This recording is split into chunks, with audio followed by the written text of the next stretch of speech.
У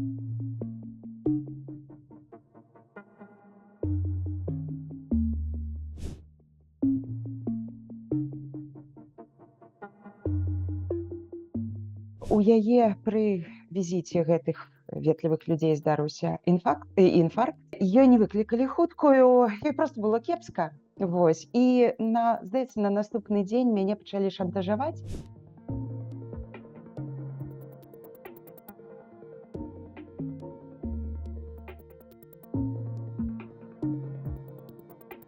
Рашэнне было такое, што справу маёй маці аб наданні міжнароднай аховы перадаюць у Літву, і яна мусіць выехаць у Літву. Але паколькі маёй маме на той момант год таму было 73, зараз ужо 74, яна удава, ўжо 35 гадоў, самотная, без ведання моваў, з цэлым букетам хваробаў па інфаркце, праблемы з сасудамі, зараз з цукрам, з суставамі.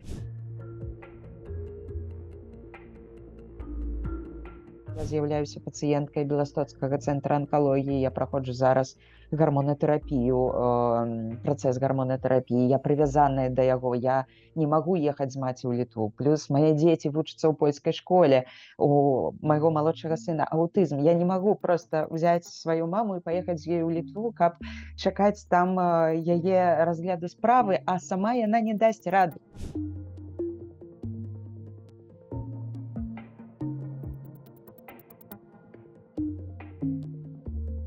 Калі атрымалі літоўскую візу і вы з'язджаеце ў іншую краіну, вас адпраўляць обратно да Літвы, гэта дублінскае пагадненне, і яно не рэгламентуе палітычны пераслед ці яшчэ іншыя якія там кейсы.